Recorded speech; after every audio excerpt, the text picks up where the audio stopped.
Oke, kembali lagi di channel YouTube Koko X Ahmed di segmen Soccer Ahmed.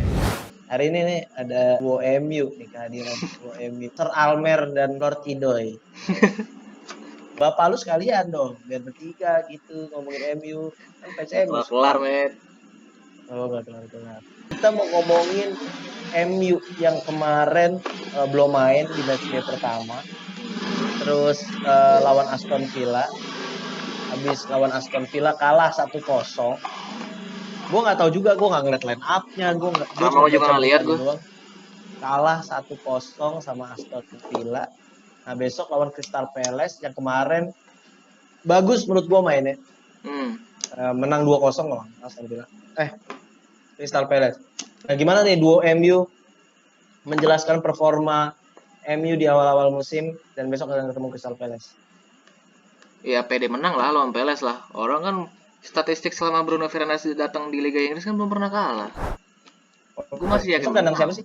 Hah? Besok di kandang siapa? Di kandang MU. Tapi juga soalnya kalau kita lihat preview match ke musim sebelumnya, waktu itu Hmm? soalnya MU versus Crystal Palace tuh sempat kalah gitu. MU-nya di kandang lagi. Ingat gak sih yang 2-1 gitu tuh? Yang Daniel James golin Wah, itu tuh kalah. Dan itu tuh kalah gue kalah karena sial kayak kayak wah sial lah pokoknya udah MU dah. Angin-anginan dan Crystal Palace bisa manfaatin peluang blundernya MU tuh. Nah makanya walaupun menurut gue sebenarnya PDMU bisa menang, tapi jangan lupa Crystal Palace pernah menang di Old Trafford sebelumnya gitu. Jadi harus hati-hati juga. Tapi gue masih pede menang karena ada Bruno Fernandes, ditambah lagi ada Van de Beek menurut gue. Donny van de Beek. Boleh. Hmm. Pemain baru ya.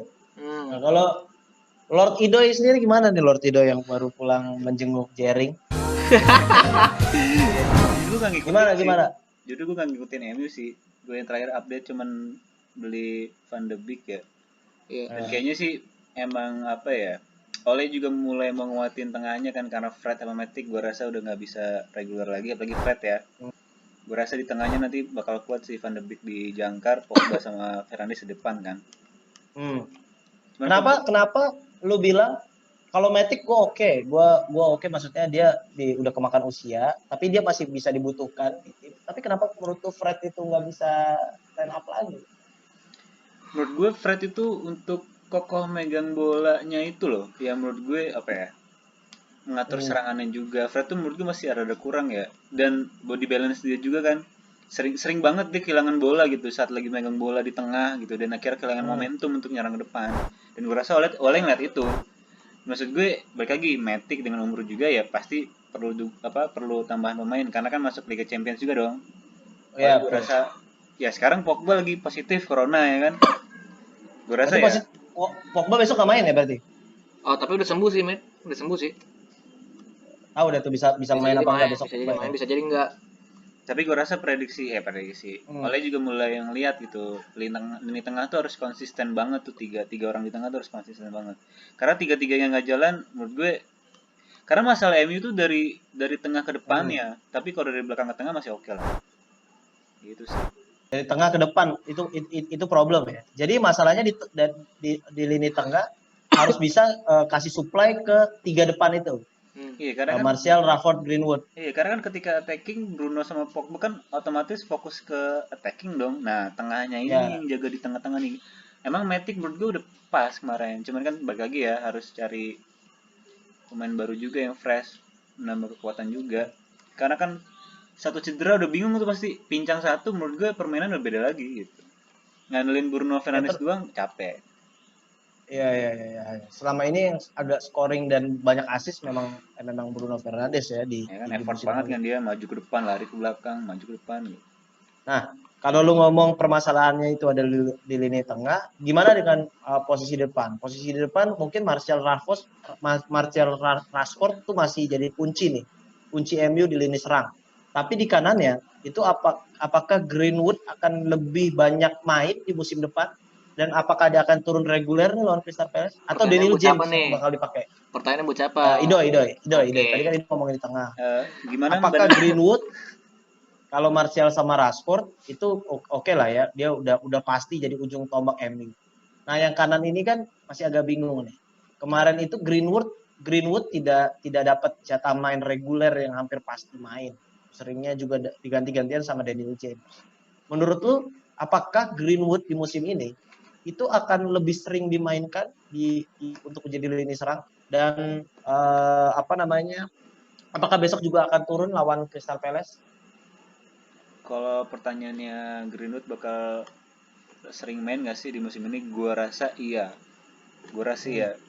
Gini, kalau lu bilang kemarin kan, lu bilang Greenwood musim kemarin nggak terlalu banyak main kan? Menurut Tidak gue dapat tuh, posisi reguler. ya. Tapi dengan apa ya, dengan umur dia dan dia baru promosi ke tim utama, menurut gue tuh paling banyak main ya menurut gue ya. Dan Ya. apa ya, sekali dia main tuh dia menunjukkan kualitas dia juga, walaupun memang balik lagi ya, pemain muda tuh paling susah adalah konsistensi bermainnya kan. Nah, cuman kalau pertanyaan musim ini dengan hasil dia kemarin, gue rasa bisa reguler. Yang kedua kan dia juga jadi nomor 11 sekarang ya. Ganti Si nomor Greenwood kan 11. ganti nomor 11 sekarang. Maksud gue berarti kan itu sebuah apa ya, sebuah kepercayaan dari Ole atau dari MU bahwa Greenwood tuh bisa reguler. Tapi memang gue akuin kalau trio di depan Rashford, Martial, kanannya Greenwood yang masih pemain muda ya, masih ngedevelop lah. Ya. Gue rasa memang belum begitu kuat kanannya nih. Karena kan kemarin gosipnya kan Sancho nih mau dibeli kan buat ngisi kanannya kan, biar lebih kokoh. Sekarang gitu. Bell. Ya Sekarang pokoknya Gareth Bale. mencari sisi kanan kan gitu. Ya. Tapi kalau pertanyaannya, Kayak lu kalau pertanyaannya Greenwood bakal reguler, gue rasa mungkin gue jawabnya lebih banyak lagi bermainnya sih. Gitu. Tapi menit gue rasa bermainnya emang masih lebih dikasih ya. Emang masih nyari paten yang ngisi kanan siapa soalnya. Kalau Terus mengandalkan gimana, lu setuju Greenwood gak? bener-bener langsung main, gue rasa belum deh. Lu gimana Almer nih ngelihat dari statementnya Ido, lu setuju nggak bahwa pemain tengah nih harus Donny van de Beek bisa mengisi kekosongan atau bisa menyelesaikan masalah MU di lini tengah, Donny van de Beek, dan bagaimana soal Greenwood di depan? Ya menurut gue setuju juga dari statement yang tadi. Greenwood prediksi gue musim depan Greenwood musim ini maksudnya. Prediksi gue musim ini Greenwood bakal dikasih reguler lebih banyak, tapi kalau untuk jadi starting line up bener-bener paten kayak line up gitu nggak ganti-ganti, menurut gue kayaknya enggak deh. Menurut gue harus butuh satu pemain lagi buat ngelapisin Greenwood, karena pertama Greenwood masih muda, dan yang kedua kan kalau nggak salah kan Greenwood tuh kemarin kesangkut masalah karena apa sih namanya, nggak mengikuti protokol ya nggak sih, yang di hotel itu yang sama cewek.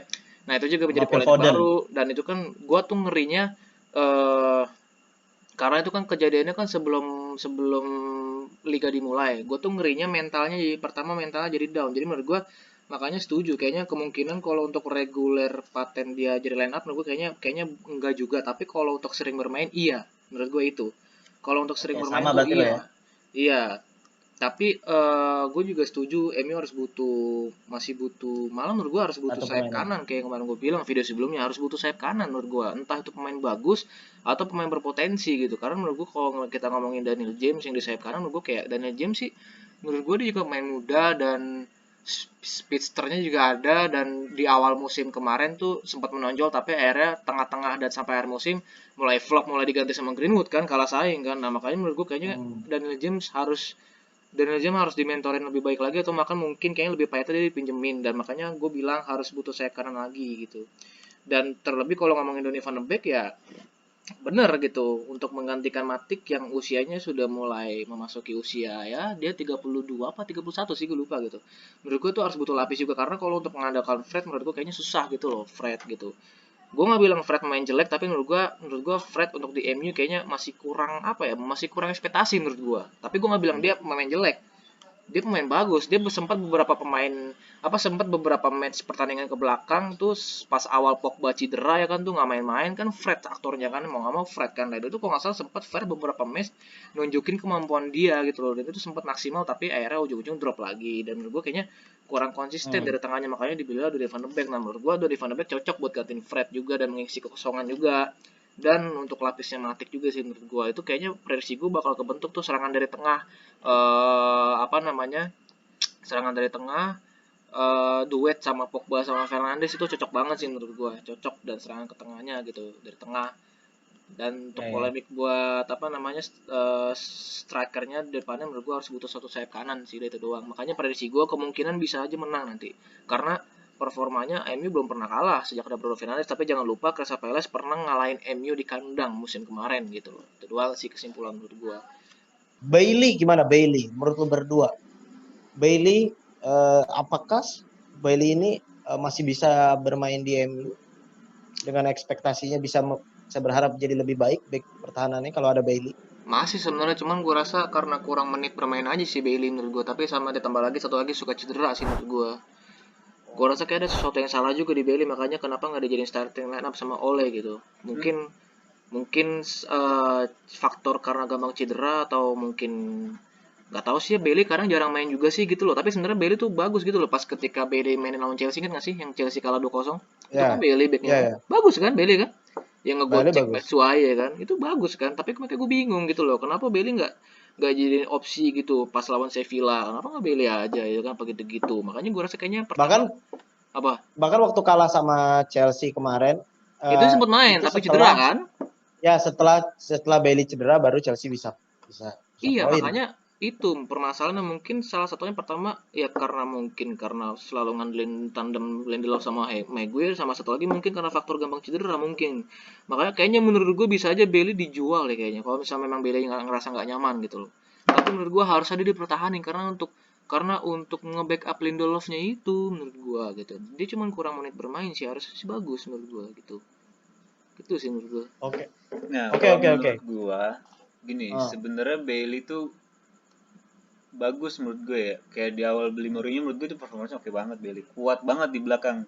Punya speed juga, lincah juga gitu ya. Nah, Bailey tuh kenapa jadi gini, Bailey itu semenjak cedera tuh gue lupa kapan, pas dia cedera parah, nah di situ mulai performanya turun.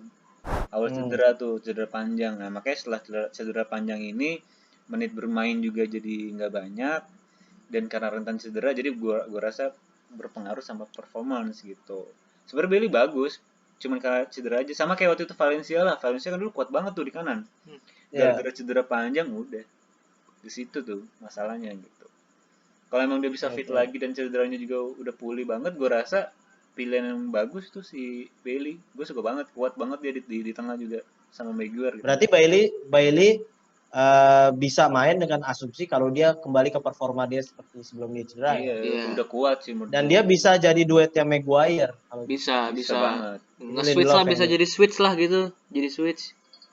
Oke. Ini singkat sebelum masuk ke Chelsea sama Liverpool. Hmm. Menurut lu besok yang akan dimainin De Gea apa Henderson? Henderson kalau gue bilang. Henderson. Kenapa Henderson? Karena kebukti dia clean sheet terbanyak gitu. Walaupun dia nggak juara clean sheet, tapi at least dia masuk top 3 atau top 5 gitu loh clean sheet. Menurut gue, karena dia dulu terbukti. Jadi gue rasa kayaknya bakal ngetes Henderson dulu. Kalau lu Day? Ini ya, siapa namanya? Siapa sih namanya? Lupa gue. Romero. Kan. Apaan? Siapa lagi? Siapa kiper Persib? Iya. Ya, Oh ya. Tapi kalau gue karena laga pertama tetap De Gea. tergantung oleh gitu. Karena menurut gue gini loh, MU itu apa ya? Harus punya start yang bagus gitu. Karena mentality MU ini udah meningkat dari sebelumnya. Cuman tetap ketika drop tuh masih ada jeda lagi untuk up lagi gitu. Jadi kalau menurut gue untuk permulaan tuh harus bener-bener bagus, di maksimalin banget gitu. Jangan coba-coba. Menurut gue kadang gitu tuh. Berani sih memang, cuman timingnya aja yang gue pikir aduh belum pas gitu. Jadi tapi kan justru kalau De Gea diturunin, kalau lu bilang soal mentalitas ya, ketika De Gea diturunin terus blunder, bukannya itu justru menjadi bumerang. Nah, itu yang kadang oleh suka mistake di situ. Makanya kan gue bilang, kenapa Henderson? Karena udah terbukti di Premier League. Kalau gue jadi oleh, gue bakal main Henderson. De Gea gue antarin. Karena masih banyak hal yang harus tanggung jawab sama De Gea. Dengan banyak-banyak blunder penting di semifinal tuh parah coy. Jadi gue harus milih De Henderson. Kalau misalnya serangannya bisa konsisten, karena review dulu. Karena kalau misalnya serangannya bisa konsisten gitu loh, Martial, Rashford sama Greenwoodnya bisa cari celah gitu. Kayak lawan Bournemouth menang 5-2, gue rasa kayaknya bisa menang banyak. Ya mungkin at least 3-0 lah gitu. Kayaknya mungkin 3-0 atau 4-0. 3-0. 3-0 Doi, atau lu berapa? 4-0. 3-0 lah ya, gua ambil Iya, 3-0. Lu 3-0 Doi, aja. Gua 2-1. 2-1 MU. Ya, MU. Oke. Gua 2 sama. Karena menurut gua Crystal Palace kemarin menang dengan cukup bagus. Jadi menurut gua mentalnya lebih ada Crystal Palace, apalagi MU kemarin sama Aston Villa kalah 1-0. Kita lanjut preview singkat soal Chelsea Liverpool. Dua tim ini kemarin menang di angka yang cukup banyak golnya. Chelsea menang 3-1 lawan Brighton dan Liverpool menang 4-3 di 4-3 lawan Leeds United. Nah, prediksi lu berdua nih. Gimana nih soal Chelsea Liverpool? Gua mau mulai dari kira-kira menang siapa? Dan Chelsea. kira-kira skornya berapa? Lu Doi, lu bilang Chelsea berapa skornya dan kira-kira kenapa? Antara 3-2 atau 4-3. 3-2 atau 4-3. Banyak gol Di berarti kandang siapa artinya sih? ya. Di kandang siapa sih, Chelsea ya? Oh, gue lupa di kanan siapa. Chelsea sih, setahu gue Chelsea. Chelsea di kanan Chelsea. Kandang Chelsea. Stamford Bridge. Oke, Ya. kalau gue karena kemarin nonton Brighton sama Chelsea, gue punya dua analisis. Secara ilustrasi mungkin Woi, dari coba squad Chelsea, kalau misalnya kayak yang tadi kita bahas, kalau line up keluar semua, mungkin gue bisa pede Chelsea bisa menang. Tapi taruh dulu bentar. Tapi kalau Chelsea nanti lawan Liverpool mainnya kayak lawan Brighton, gue rasa kayaknya agak sulit untuk menang gitu. Kalau misalnya nanti line up-nya nanti keluar Hakim Ziyech sama Pulisic dan Havertz bisa di posisi yang aslinya, ditambah ada Thiago Silva sama Ben Chilwell, menurut gue bisa menang, bisa banget menang gitu loh. Mungkin menangnya bahkan bisa bisa unggul 2 atau 3 gol menurut gue. Tapi kalau prediksi gue nggak clean sheet. Kalau misalnya mainnya line up keluar semua dan mainnya bisa lebih kelihatan gitu loh dan ekspektasinya bisa lebih kelihatan, menurut gue bisa menang antara 3-1 atau 4-2 gitu. Tapi kalau Chelsea mainnya kayak lawan Brighton tuh kayak agak kesendet-sendet, menurut gue bisa seri atau bahkan kalah gitu di kandang. Karena jangan lupa Liverpool pas lawan Chelsea musim kemarin di kandang Chelsea, Liverpool menang. Justru menangnya mendominasi malah. Nah, itu juga harus hati-hati juga Chelsea. Walaupun punya line up yang bagus, Chelsea sama pemain yang bagus, tapi jangan lupa Liverpool juga attackingnya superior banget kan. Kemarin Muhammad Salah hat-trick kan. Muhammad Salah hat-trick itu pembuktian bahwa walaupun Liverpool diserang habis-habisan sama Leeds bisa kejebolan 3 gol, tapi Liverpool juga bisa serang balik lebih banyak daripada Leeds. Nah, itu yang harus hati-hati sama Chelsea. Makanya menurut gua Chelsea harus mencoba press dari back tengahnya untuk menahan Muhammad Salah sama Sadio Mane-nya. Dan kalau mau menang, maksimalin itu supply ke Werner-nya. Menurut gua itu bisa menang antara 3-1 atau 4-2. Kalau kalah mungkin kalah 1-0 atau 2-0. Udah itu doang. Oke, kalau lu Doi, kalau menurut lu Doi tadi Chelsea bakal menang sama Liverpool, alasannya kenapa? Yang pertama gini ya, kalau Raffi analisanya menilai permainan Chelsea atas Brighton ya.